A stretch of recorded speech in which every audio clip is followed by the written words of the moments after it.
Negeri Jakarta Selatan nomor 28 garis miring PDT titik G garis miring 202 PN Jaksel ya tertanggal 13 Juni 2003 yang dimenangkan banding tersebut. Hakim menyatakan Pengadilan Negeri Jakarta Selatan tidak berwenang mengadili perkara aku. Jelas putusan Pengadilan Tinggi DKI itu jelas ngawur. Ngawur. Iya. Ini kalau nanti di sana saya temukan kejanggalan hukum yang ada, tentu akan saya laporkan kepada BAWAS, Badan Pengawasan di Mahkamah Agung yang mengawasi hakim-hakim ini. Kemudian juga akan saya laporkan ke KY berkaitan dengan kejanggalan-kejanggalan pertimbangan putusan ini. Komisi Yudisial. Iya.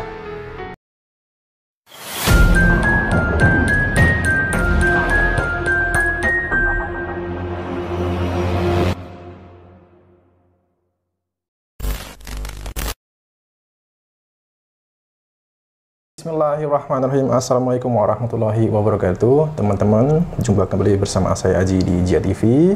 Saya hari ini kembali berkunjung ke kediaman Pak Zaini Mustafa berkaitan dengan siang tadi saya baru saja mendapat sebuah berita terkait dengan hasil banding di Pengadilan Tinggi ya. Saya bacakan dari iNews ID. Pengadilan Tinggi PT DKI Jakarta mengabulkan banding Ustadz Yusuf Mansur atas gugatan Zaini Mustafa terkait investasi senilai 98 triliun. Putusan banding pada perkara bernomor 857 garis miring PDT garis miring 2023 garis miring PT DKI itu tertera dalam SIPP PN Jakarta Selatan. Dalam putusannya PT DKI menyatakan menerima permohonan banding dari pembanding 1 semula tergugat 3 dan pembanding 2 semula tergugat 4 tersebut. Kemudian membatalkan putusan Pengadilan Negeri Jakarta Selatan nomor 28 garis miring PDT titik G garis miring 202 PN Jaksel ya tertanggal 13 Juni 2003 yang dimenangkan banding tersebut. Hakim menyatakan Pengadilan Negeri Jakarta Selatan tidak berwenang mengadili perkara aku. Dalam pokok perkara menyatakan gugatan terbanding semula penggugat Jakarta Selatan tidak berwenang mengadili perkara aku ya. Menyatakan gugatan terbanding semula penggugat tidak dapat diterima atau need on fakil verkelat. Menghukum terbanding semula penggugat membayar biaya perkara di kedua tingkat pengadilan sejumlah 150.000 rupiah begitu. Kesimpulannya bahwa Pengadilan Tinggi menerima atau mengabulkan banding dari pihak Yusuf Mansur dan PMT. Nah, kali ini saya ingin mengonfirmasi langsung kepada Pak Zaini dan bagaimana sikap Pak Zaini atas kabar tersebut. Baik, Assalamualaikum Pak Zaini. Waalaikumsalam warahmatullahi wabarakatuh. Baik Pak Zaini, nah ini gimana nih Pak hasil dari Pengadilan Tinggi hasil banding menyatakan mengabulkan gugatan dari Yusuf Mansur dan kawan-kawan Pak. Baik Mas Haji. Ya. Kalau ditanya bagaimana sikap saya ya.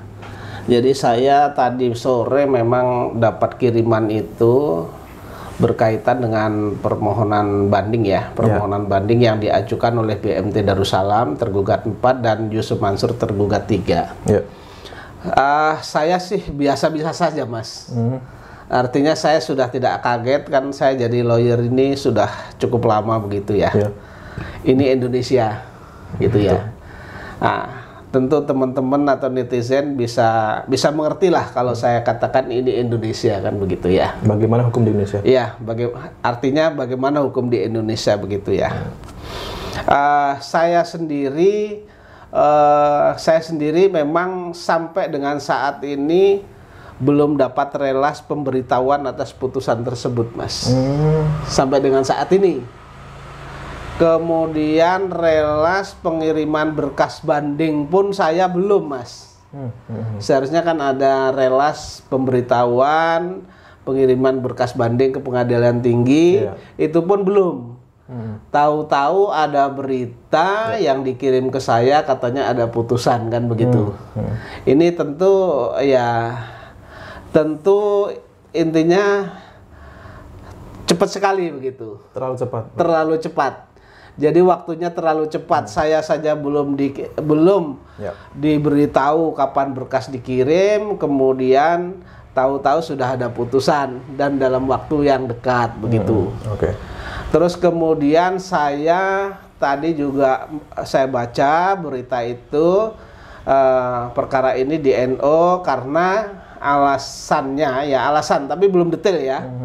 Alasannya itu karena Pengadilan Negeri Jakarta Selatan tidak berwenang mengadili perkara ini, gitu ya. Nah, itu adalah dasarnya adalah jadi tergugat pembanding 2, tergugat 4 itu mengajukan bahwa ini perkara ini kewenangan dari pengadilan agama, begitu, ya kan? Nah, tentu saya pelajari berkas itu, nanti akan saya telaah. Kalau itu benar itu ya Mas, alasan pertimbangan hukumnya itu jelas putusan pengadilan tinggi DKI itu jelas ngawur. Ngawur. Iya.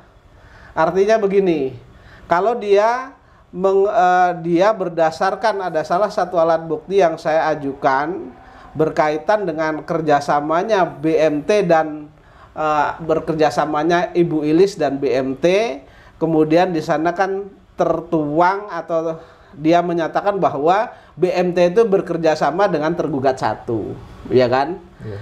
Itu tidak mengikat saya dan BMT dan tergugat lainnya. Artinya hanya mengikat Bu Ilis dengan BMT dan tergugat lainnya, bukan saya. Saya sama sekali tidak terikat di sana, begitu. Nah, kalau kita pelajarin lebih dalam lagi, di dalam alat bukti itu pun sudah ada pilihan hukumnya. Pilihan hukumnya adalah Pengadilan Negeri Bogor. Artinya itu jelas salah kalau dia mempergunakan itu. Yeah. Terus kemudian kalau itu menjadi kewenangan pengadilan agama, tentu lembaga-lembaganya juga harus lembaga syariah. Ini kan PT Adi Partner Perkasa bukan lembaga syariah. Kemudian Adiansa bukan lembaga syariah, ya kan? Terus kemudian Yusuf Mansur juga bukan lembaga syariah, ya kan?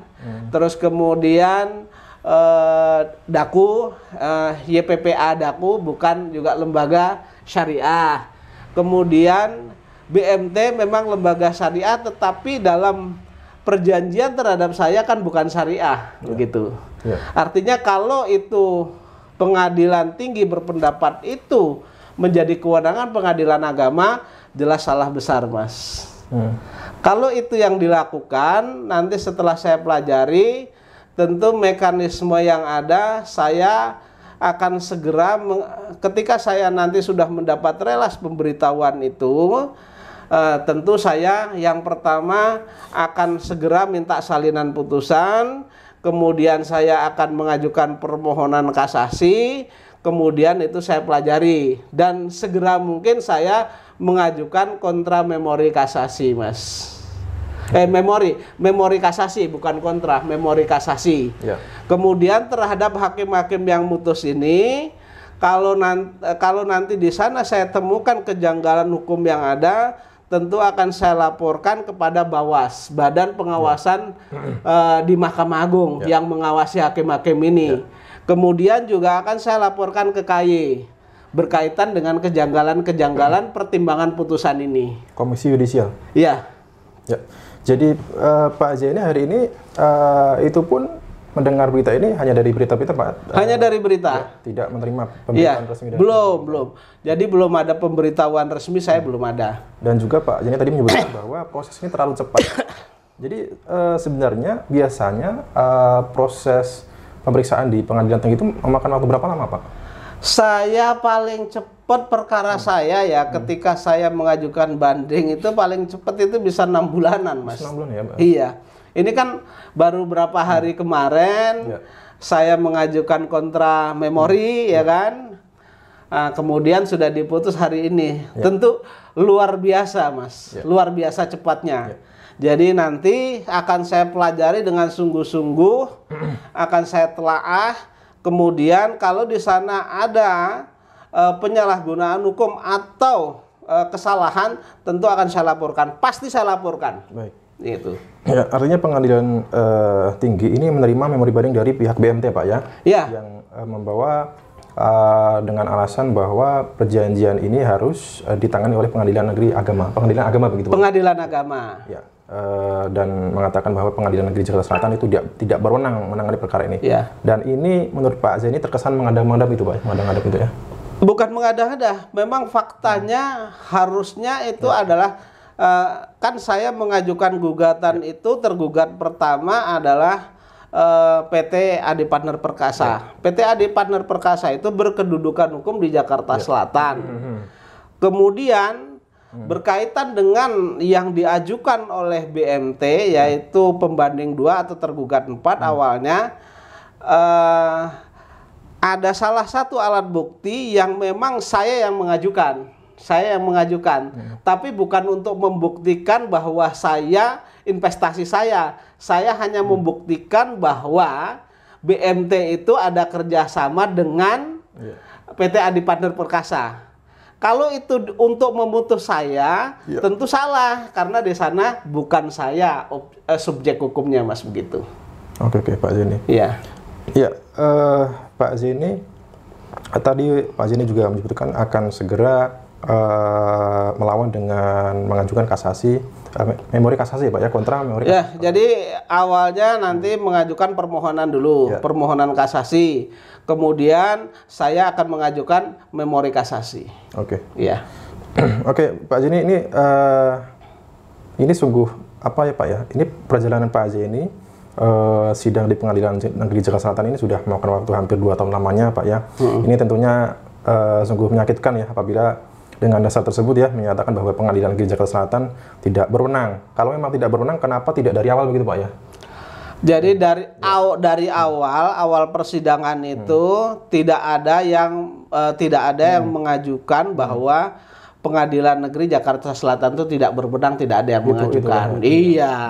Itu hanya susulan ketika ada banding saja. Ya. Nah, ini kan bertolak belakang sebenarnya. Ketika awal BMT itu kan mengatakan bahwa dirinya tidak pernah terlibat. Ketika saya bisa membuktikan, lalu dia mengalihkan, kan gitu. Ya. Mengalihkan bahwa ini bukan kewenangan gitu. Jadi artinya ketika kalah cari jalan keluar yang lain begitu. Ya. Tapi bagi saya dengan adanya putusan ini, kalau toh bener nanti saya di NO, bukan berarti kiamat, Mas. Ya. Artinya masih ada upaya lagi, yaitu kasasi, kemudian PK, Mas, peninjauan kembali begitu. Oke. Ya. Jadi intinya Pak, ini tidak ada masalah dengan alat-alat bukti yang Pak Zaini sampaikan. Alat bukti yang Pak Zaini sampaikan itu real adanya, tetapi dengan alasan tersebut ini terkesan kok seperti mencari-cari cara, mencari celah supaya perkara ini jatuh NO begitu Pak ya. Jadi kalau saya mengatakan bahwa ketika Pengadilan Negeri berpendapat seperti itu, perkara ini adalah alat bukti yang dipaksakan. Okay. Insya Allah nanti ketika itu alat bukti yang dipaksakan akan menjadi senjata makan tuan. Jadi akan menembak hakimnya sendiri gitu. Okay. Saya tidak akan tinggal diam dengan hal-hal seperti itu gitu. Oke, Pak Zaini. Oke, Pak Zaini, kira-kira berapa lama Pak Zaini akan mengajukan kasasi tersebut Pak? Gini, ketika saya sudah mendapat relas pemberitahuan putusan itu, 1 atau 2 hari saya akan meminta salinan dan akan mengajukan kasasi, gitu Mas. Jadi intinya Pengadilan Tinggi ini membatalkan seluruh putusan ya, bukan berarti artinya membatalkan kewajiban Yusuf Mansur dan juga BMT dalam mengganti kerugian Pak Zaini, tapi membatalkan keseluruhannya seperti iya, jadi gini, intinya dibatalkan putusan Pengadilan Negeri itu sudah tidak berlaku lagi karena Pengadilan Negeri Jakarta Selatan tidak berwenang. Itu dalihnya dari Pengadilan Tinggi. Ya. Oke, baik guys ini. Dengan adanya hasil banding Pak di Pengadilan Tinggi Pak, ini strategi Pak Zaini, langkah Pak Zaini selanjutnya dalam mengajukan gugatan dari Bu Siti Eliezer Rohimah ke Pengadilan Gibor ini bagaimana Pak? Oh lanjut Pak ya. Lanjut. Kalau nanti kalau tidak ada aral melintang karena hari ini batas terakhir saya mensomasi itu, sehingga kalau hari ini tidak ada jawaban, tentu akan segera saya ajukan. Alat buktinya lengkap dan itu ada pilihan hukumnya begitu. Jadi dengan adanya katakanlah putusan saya ini saat ini saya dapat berita itu dikalahkan, tidak menghalangi perkara yang lain terus maju gitu. Ya. Apakah ini yang dimaksud dengan apa ya Pak ya? Inilah hasil dari sebuah investasi ya Pak, investasi konvensional yang dibungkus secara Islami sehingga proses dalam pengadilan ini pun terkesan ya bisa seperti seperti dicari-cari kelemahannya begitu Pak ya. Jadi begini, jadi sebenarnya bukan dicari-cari kelemahannya Mas. Memang dari awal kalau saya pelajarin ini, kan saya pegang perkara juga Hotel City itu Pak Sulhan kan juga memberikan kuasa kepada saya. Yang draftnya sudah jadi, tergantung Pak Sulhan mau masukkan kapan kan begitu. Jadi berkaitan dengan investasi yang digalang oleh Yusuf Mansur ini, memang dari awal sudah didesain agar nanti kalau ini jadi perkara itu akan sulit begitu. Iya, maksud saya begitu Pak. Iya, betul. Jadi akan dibuat sulit untuk menembus itu. Jadi memang berlapis-lapis dia. Kan seperti investasi misalnya yang di JBN ini yang galang Yusuf Mansur, kemudian yang disuruh terima kan BMT duitnya kan begitu. Artinya kalau itu begitu itu macet, otomatis ketika saya ingin menyerang Yusuf Mansur, ingin menyerang BMT sendiri itu posisinya menghalang-halangi saya gitu. Jadi sebenarnya dibenturkan dulu sama temen. Kalau tidak kuat-kuat kita ya nggak jadi gugat gitu Mas. Terus kemudian dibuat muter-muter begitu. Sama dengan yang punya Haji Sulhan itu dibuat, jadi perkaranya memang sudah dibuat muter ke sana muter ke sini. Kalau lawyernya itu lawyer nggak jeli dan nggak berpengalaman nggak mungkin bisa Mas. Karena tergugatnya lebih dari 10, 15 loh Mas. Yang punya Haji Sulhan itu seharusnya gitu. Tapi udah selesai. Tergantung Haji Sulhan kapan Haji Sulhan perintahkan saya daftarkan. Oke, gitu. siapa? Iya. Tapi kalau yang lain-lain misalnya punya Bu Ilis jalan nggak ada masalah itu.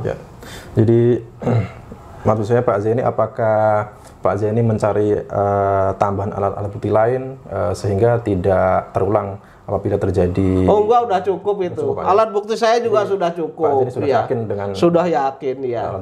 Dan saya berkeyakinan bahwa nanti apakah itu dikasasi, apakah di PK, insya Allah saya menang. Oke, Pak Zaini, tentunya berita ini cukup menyedihkan bagi khususnya para investor-investor yang sampai saat ini sebenarnya ingin ikut mengantri Pak untuk mengantri gugat, nyatanya di pengadilan tinggi justru mengabulkan banding dari pihak Yusuf Mansur dan kawan-kawan.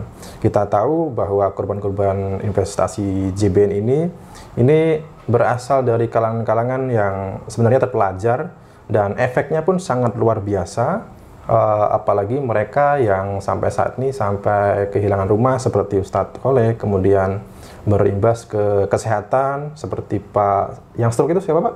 Yang sakit stroke itu Pak? Pak Wahyu, Pak Wahyu. Dan juga ada yang sampai meninggal ya. Tentunya ini ada beberapa orang yang sudah meninggal sampai dengan saat ini.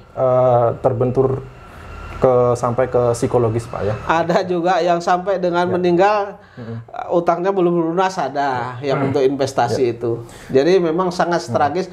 Kalau saya ini tidak keras, nanti efeknya ketika ini saya biarkan, tentu Yusuf Mansur dan kawan-kawan ini akan mencari mangsa lain. Betul, Pak. Makanya saya lawan sampai kapanpun Yusuf Mansur ini. Dan ketika ada orang lain yang berkaitan dengan Yusuf Mansur, permasalahannya ada perkara, saya bantu Mas gitu. Karena saya tidak mau jatuh korban-korban lain. Gitu. Intinya dengan banyaknya investor yang mengalami kerugian, sampai sakit, bahkan ada yang sampai meninggal, ini tentunya sungguh tidak adil jika pihak-pihak penyelenggara atau pihak-pihak yang bersalah ini tidak segera ditangkap dan mempertanggungjawabkan mempertanggungjawabkan perilakunya begitu Pak ya, mempertanggungjawabkan kewajibannya yang seharusnya itu mengganti kerugian seluruh para investor begitu Pak. Ya. Baik Pak Zaini, jadi kan gini Mas Haji, pidananya berkaitan dengan JPN kan juga sudah saya adukan, perkaranya sudah berjalan, kemudian nanti nyusul lagi ya kan, jabatan palsu juga akan saya laporkan, kemudian ada pemalsuan dokumen akan saya laporkan, ya terus akan terus berjalan gitu, nggak ada habisnya ini. Untuk ketika itu belum selesai. Sebenarnya untuk pidana, langkah-langkah pidana Pak Zaini juga sudah menyiapkan beberapa rencana Pak. Rencana saya siapkan, tenang aja Mas. Jadi artinya bukan ketika ini dikalah. Ya, seperti yang sudah saya sampaikan sebelumnya bahwa ini sungguh menyakitkan apabila investasi ini sudah berlangsung lama, hampir 11-12 tahun ya Pak ya, dan sampai saat ini mereka, para investor belum mendapat ganti rugi, belum mendapatkan hak mereka sepenuhnya, dan juga pihak-pihak penyelenggara yang seharusnya ini mempertanggungjawabkan perbuatannya sampai saat ini masih nyaman-nyaman saja di luar sana, berkeliaran di mana-mana Pak. Dan harapannya tentunya dengan langkah Pak Zaini ini mereka semoga mendapat keadilan dan juga pihak-pihak yang bersalah ini bisa diproses secara hukum pidana begitu Pak ya. Betul. Jadi proses pidana berjalan, proses perdata juga berjalan. Temuan-temuan saya berkaitan dengan jabatan palsu, kemudian pemalsuan dokumen, tetap akan saya pidanakan. Pak Zaini, untuk investor-investor lain Pak, ini apakah sudah mendengar berita tersebut dan respon mereka bagaimana? Oh belum Mas, belum. Jadi saya itu baru dapat kabar tadi sore, kemudian karena ini sekarang kan saya belum dapat relas Mas. Ya, jadi saya belum bisa menyampaikan juga. Nanti ketika saya sudah mendapat relas, pemberitahuan hasil putusan itu baru nanti akan saya sampaikan kepada mereka. Namun apabila nanti misalnya ada media yang sudah membuka, ya mereka tahu, ya akan saya jelaskan. Jadi artinya dengan adanya pembatalan putusan pengadilan negeri oleh pengadilan tinggi, bagi saya bukan kiamat Mas. Ya. Pak Zaini, tadi Pak Zaini menyebutkan bahwa proses banding ini rasanya terlalu cepat dan juga hasilnya pun mengada-ngada. Apakah ini jangan-jangan ada kaitannya dengan Yusuf Mansur yang baru saja ini merapat ke salah satu partai ini Pak? Ini apakah ada kaitannya Pak? Nah, jadi kalau itu tadi kan di awal sudah saya sampaikan, ini Indonesia Mas. Ini Indonesia sudah menjadi rahasia umum kalau hukum di Indonesia itu ya seperti ini begitu. Jadi biar nanti netizen yang menerjemahkan sendiri apa yang saya maksud. Saya kira media yang awal-awal memberitakan perkara ini saya kutip dari Anyus TV, Anyus ID ya. Dan tentunya kita tahu siapa pemilik portal berita tersebut. Pak Zaini, sebagai penutup, sikap Pak Zaini dan rencana Pak Zaini ke depan dengan menyikapi munculnya putusan banding di pengadilan tinggi ini Pak. Ya biasa-biasa aja Mas. Enggak, saya juga tidak terkejut. Saya kan udah lama jadi pengacara Mas. Ketika ini berperkara menang, saya juga tidak terlalu gembira. Ketika ini perkara kalah, saya juga tidak bersedih. Yang penting masih ada mekanisme hukum gitu. Itu aja Mas. Ini toh ini belum berakhir gitu. Paling tinggi nanti langkah Pak ini sampai apa nih Pak? Oh, kalau saya habiskan. Kalau saya kalah misalnya kasasi, katakanlah di tingkat kasasi nanti tidak dikabulkan, tentu saya akan PK Mas. PK Pak? Iya. Oke, Pak Zaini tetap berjuang. Dan di kalangan pengacara udah tahu kalau saya itu berperkara itu kalau saya kalah sampai PK udah tahu Mas. Baik Pak Zaini. Karena saya bukan maklar perkara. Jadi saya pengacara. Jadi ketika saya misalnya katakanlah tidak puas, ya tentu saya akan mengajukan upaya sampai akhir Mas. Gitu.